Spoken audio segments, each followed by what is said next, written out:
Hello दोस्तों, स्वागत है एक बार फिर से आपके अपने यूट्यूब चैनल मुकेश जी के ट्रिक पर। और आज का हमारा ये सेशन यूपी पुलिस कांस्टेबल भर्ती 2024 के लिए बहुत ही शानदार सेशन रहने वाला है। और इस क्लास में हम पूरे टॉपिक कवर करेंगे। और आज का हमारा ये अंतिम प्रहार होगा। कौन सा अंतिम प्रहार होगा? हिंदी की क्लास के लिए। तो एक बार सेशन को लाइक कर दे और अपने दोस्तों के साथ शेयर कर दे। तो चलो सेशन को शुरू करते हैं।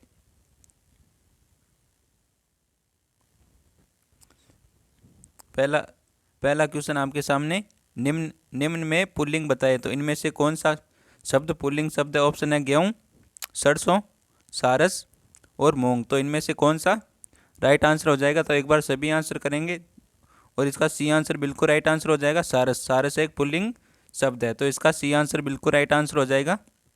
अगला क्वेश्चन है, समरूपी शब्द ऋतु ऋतु का सही अर्थ स्पष्ट करे।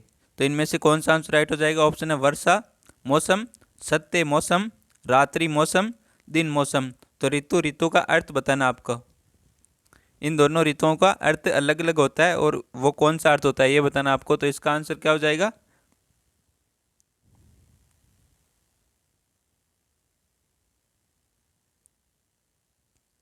एक बार सभी आंसर करेंगे, क्या आंसर हो जाएगा इसका?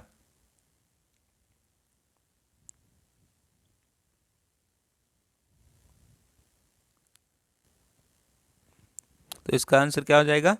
बी आंसर बिल्कुल राइट आंसर हो जाएगा। एक एक ऋतु का अर्थ होता है सत्य और एक का होता है मौसम। तो इसका बी आंसर बिल्कुल राइट आंसर है। जिसने भी बी आंसर दिया उन सभी का बिल्कुल राइट आंसर है। अगले क्वेश्चन की ओर बढ़ते हैं। अगला क्वेश्चन है हमारा,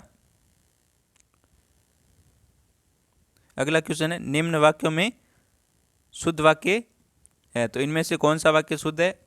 ऑप्शन है आपके सामने, मेरे घर में केवल मात्र एक चारपाई है। मेरे घर में केवल एक चारपाई है। मेरे घर में मात्र केवल एक चारपाई है। मेरे घर में चारपाई केवल एक है। तो इनमें से कौन सा आंसर बिल्कुल राइट आंसर हो जाएगा? इनमें से कौन सा वाक्य शुद्ध है? तो एक बार सभी आंसर करेंगे, क्या आंसर हो जाएगा इसका? और आंसर आ रहा बी आंसर आ रहा सभी का। तो इसका बी आंसर बिल्कुल राइट आंसर हो जाएगा। मेरे घर में केवल एक चारपाई है। तो ये तो मात्र आ गया। केवल और मात्र दोनों एक साथ नहीं आते हैं। केवल ही कुछ होता है और मात्र ही कुछ होता है। तो इसका ये दोनों एक साथ नहीं आएंगे तो ये तो नहीं होगा। तो इसका बी आंसर बिल्कुल राइट आंसर हो जाएगा। यहाँ पर केवल और मात्र दोनों एक साथ आएगा, ये नहीं आएगा। और इसमें चारपाई केवल एक है, तो ये चारपाई बाद में आनी थी। तो इसका सी आंसर बी आंसर बिल्कुल राइट आंसर हो जाएगा। जिसने बी आंसर दिया उन सभी का बिल्कुल राइट आंसर है। अगला क्वेश्चन है,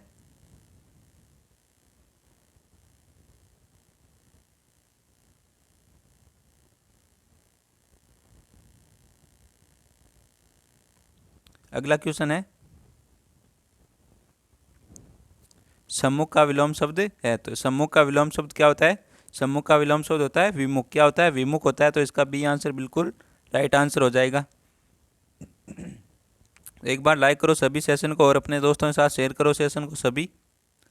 एक बार अपने दोस्तों के साथ शेयर करके आओ सेशन को। अगला क्वेश्चन है, जो पहले कभी न हुआ हो। तो इसका वाक्य क्या होगा? जो पहले कभी न नहीं हुआ हो तो उसे क्या कहते हैं?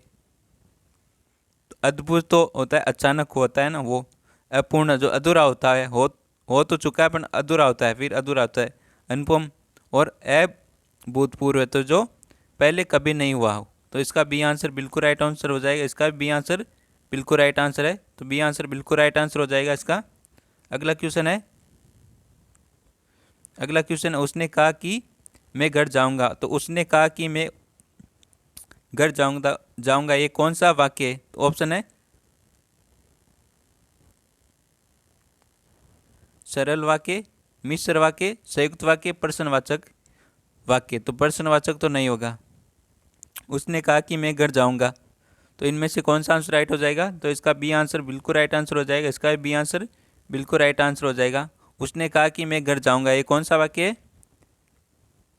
ये मिश्र वाक्य। कौन सा वाक्य है? मिश्र वाक्य। तो इसका बी आंसर बिल्कुल राइट आंसर हो जाएगा। अगले क्वेश्चन की ओर बढ़ते हैं। अगला क्वेश्चन है, चार वेदों को जानने वाला इसके लिए उपयुक्त शब्द है। तो चार वेदों को जानने वाला उसे क्या कहा जाता है? ऑप्शन है चतुर्वेदी, चतुर्दशी, चतुर्मुखी, द्विवेदी। तो इनमें से कौन सा आंसर राइट हो जाएगा? चतुर्दशी तो 14 होते, कितने होते? 14, तो ये नहीं होगा। तो इसका चतुर्वेदी, चार वेदों को जानने वाला, ए आंसर बिल्कुल करेक्ट आंसर हो जाएगा। बिल्कुल राइट आंसर दिया सभी ने। अगला क्वेश्चन है,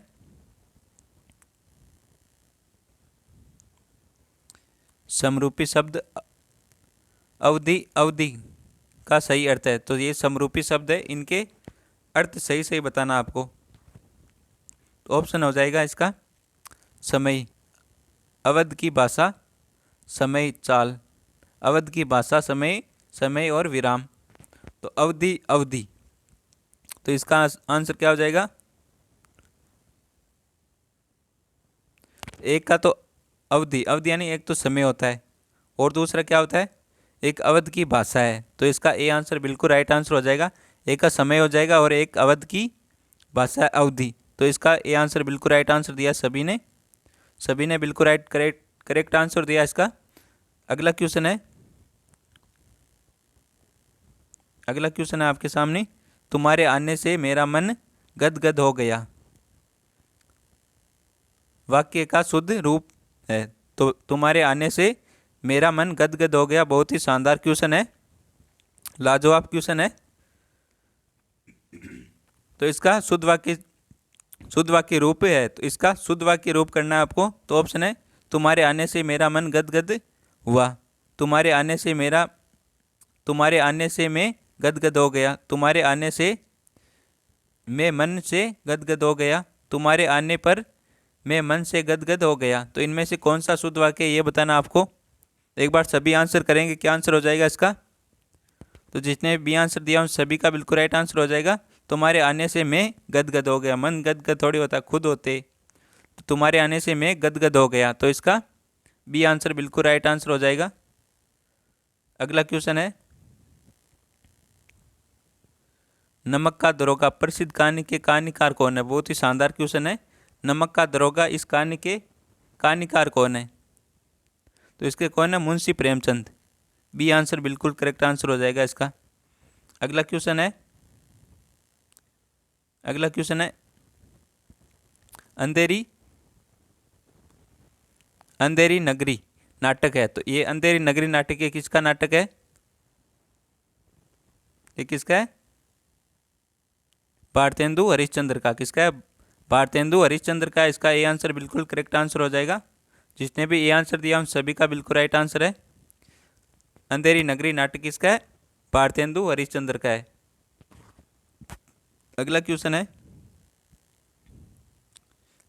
है स्वर कितने होते हैं? तो ऑप्शन है 11, 22, 5, 16। तो इस क्वेश्चन का आंसर आपको कमेंट में देना है। किस में देना है? कमेंट बॉक्स में देना है सभी को। कमेंट में देना है स्वर कितने होते हैं, 11 होते हैं, 22 होते हैं, 5 होते हैं या 16 होते हैं। तो इसका आंसर आप कमेंट में दे देना। अगला क्वेश्चन है, अक्षत शब्द का तत्सम क्या है? तो अक्षत शब्द का तत्सम क्या है? तो इसका आंसर क्या हो जाएगा? तो इसका बी आंसर बिल्कुल राइट आंसर हो जाएगा, अक्षत। क्या हो जाएगा? अक्षत। बी आंसर बिल्कुल करेक्ट आंसर हो जाएगा इसका। अगला क्वेश्चन है, अचला शब्द का पर्यायवाची है। तो अचला शब्द का पर्यायवाची कौन सा है? अचला शब्द का पर्यायवाची है। तो एक बार सभी आंसर करेंगे। तो अचला किसका पर्यायवाची है? पृथ्वी का है। ए आंसर बिल्कुल करेक्ट आंसर हो जाएगा इसका। अगला क्वेश्चन है आपके सामने,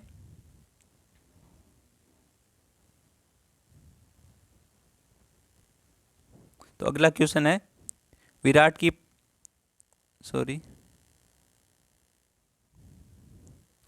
की पद्मिनी उपन्यास के लेखक है।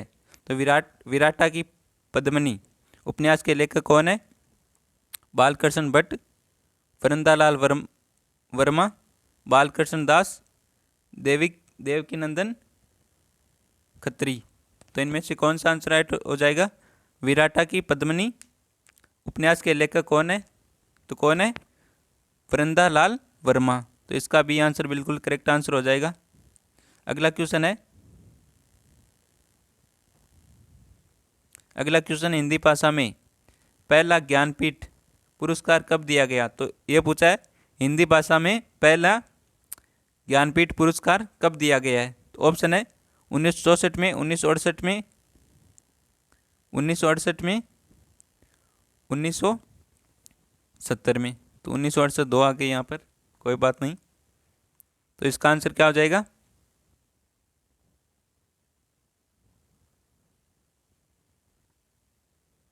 हिंदी भाषा में पहला ज्ञानपीठ पुरस्कार कब दिया गया? तो ये दिया गया था सुमित्रा नंदन पत को। किसे? सुमित्रा नंदन पत को दिया गया था। किसे? सुमित्रा नंदन पत को।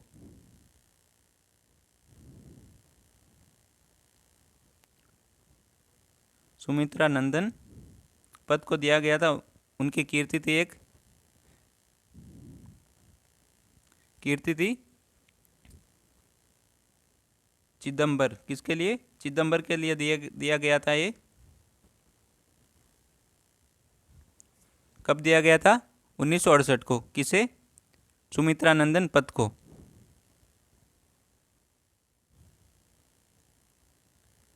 1968 को। तो इसका बी आंसर राइट कर लेना आप।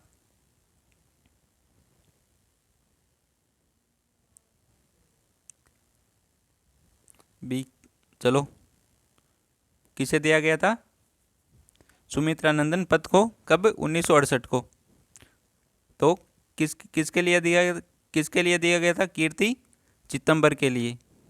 तो इसका यह आंसर बिल्कुल राइट आंसर हो जाएगा। ऑप्शन है, अगला क्वेश्चन है, मैथिली शरण गुप्त को राष्ट्रीय कवि की उपाधि किसने दी थी? तो मैथिली शरण गुप्त को राष्ट्र कवि की उपाधि किसने दी थी? बहुत ही शानदार क्वेश्चन है। ऑप्शन लाल बहादुर शास्त्री ने, महात्मा गांधी ने, डॉक्टर राजेंद्र प्रसाद ने, डॉक्टर भीमराव अम्बेडकर ने।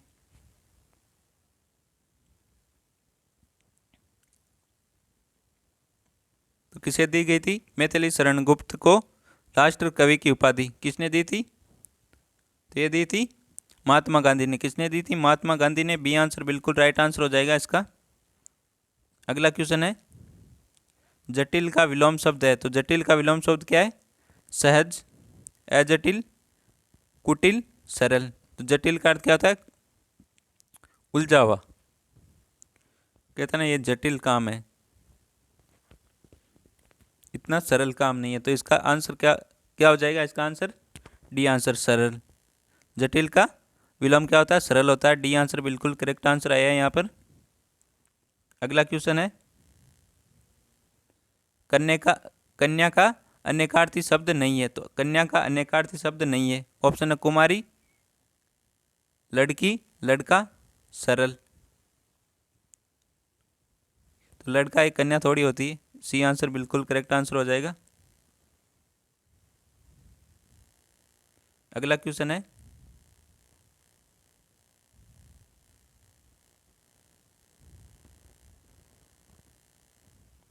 अगला क्वेश्चन है, अंबर का अनेकार्थी शब्द नहीं है। तो अंबर का अनेकार्थी शब्द नहीं है।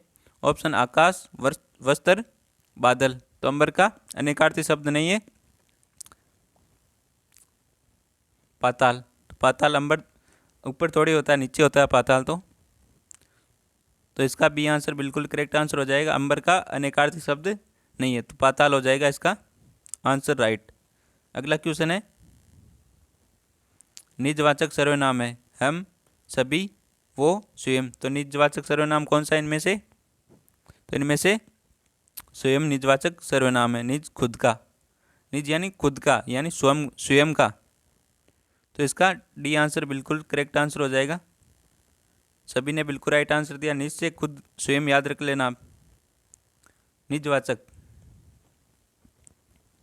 अगला क्वेश्चन है, निम्नलिखित में से कौन सा शब्द विशेष है? तो विशेषण की विशेषता बताते उसे विशेष्य कहते। विशेषण की विशेषता बताने वाले शब्द विशेष्य कहलाते। इसका आंसर क्या हो जाएगा? ऑप्शन है उत्तेजित, ईमानदार, कांटा, कपित। एक बार सभी आंसर करेंगे, क्या आंसर हो जाएगा इसका? तो कांटा, सी आंसर बिल्कुल करेक्ट आंसर हो जाएगा इसका। इनमें से कौन सा शब्द विशेष है? तो एक कांटा शब्द है, ये विशेष है, तो इसका सी आंसर बिल्कुल करेक्ट आंसर हो जाएगा। अगला क्वेश्चन है संयुक्त क्रिया के भेद है। तो संयुक्त क्रिया के कितने भेद है? ऑप्शन है 10, 10, 7, 11, 8। तो एक बार सभी आंसर करेंगे, क्या आंसर हो जाएगा इसका? और सभी का बी आंसर आ रहा है 11। कितने होते हैं? 11। तो बी आंसर बिल्कुल राइट आंसर है इसका। अगला क्वेश्चन है ऊष्मा का विलोम है। तो ऊष्मा का विलोम क्या है? ऑप्शन है शीतलता, हॉट, वाष्प, गर्म। ऊष्मा,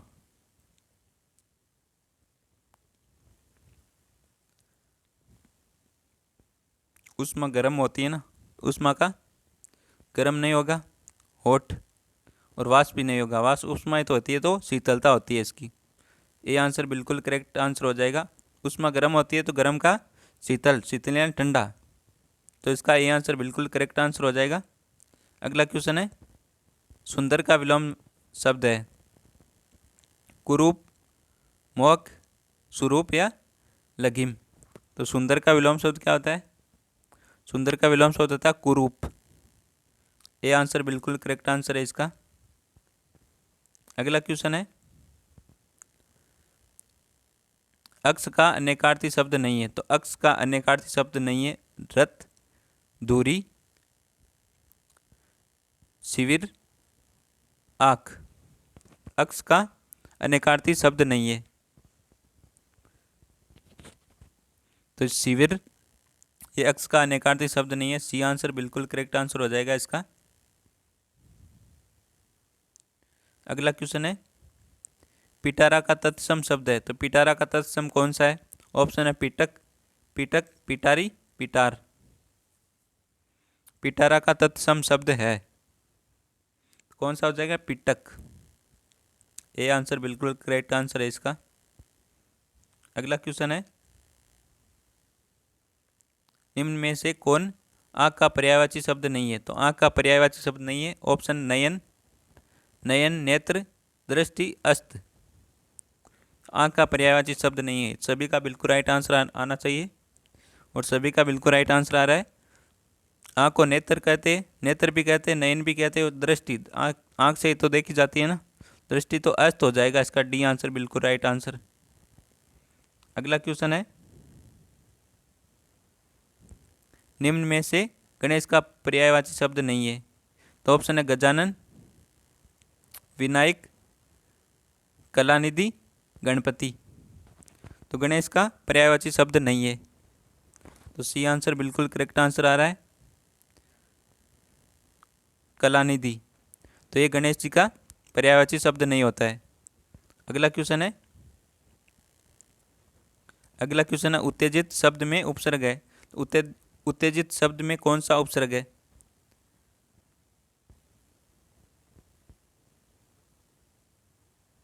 उपसर्ग शब्द के पहले लगते हैं और पढ़ते शब्द के बाद में।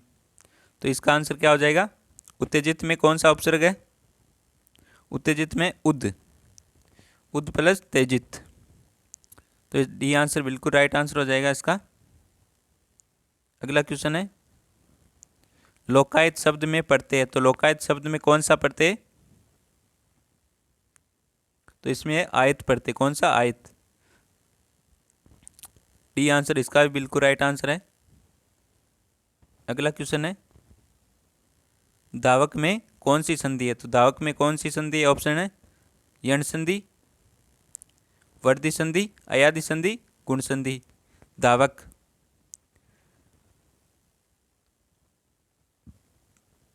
कौन सी संधि है धावक में?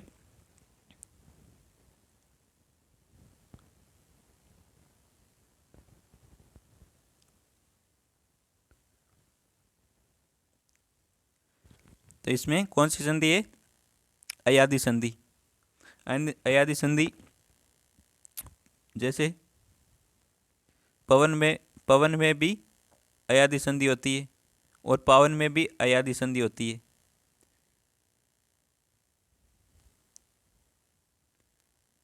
पावन में तो धावक और पावन तो एक सा ही है, सिंपल है, तो अयादि संधि हो जाएगी इसमें। सी आंसर बिल्कुल करेक्ट आंसर हो जाएगा।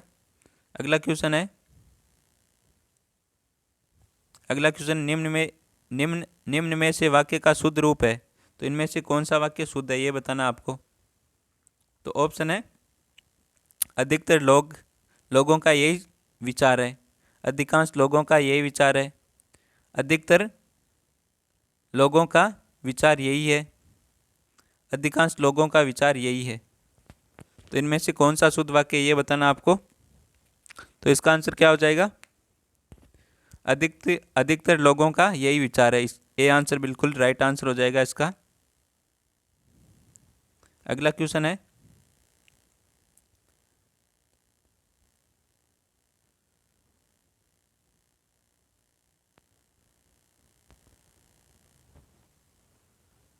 अगला क्वेश्चन है, कवि का स्त्रीलिंग है, तो कवि का स्त्रीलिंग कौन सा हो जाएगा। तो इसका सी आंसर बिल्कुल राइट आंसर हो जाएगा, कवित्री। कौन क्या हो जाएगा, कवित्री। तो इसका सी आंसर बिल्कुल करेक्ट आंसर हो जाएगा। अगला क्वेश्चन है, बहु का बहुवचन है, तो बहु का बहुवचन क्या होता है। बहुत ही शानदार क्वेश्चन आया है। तो इसका आंसर क्या हो जाएगा, एक बार सभी आंसर करेंगे। बहु का बहुवचन क्या होता है। तो बहु का बहु ये क्या होती है, बहु ये आंसर इसका बिल्कुल करेक्ट आंसर हो जाएगा।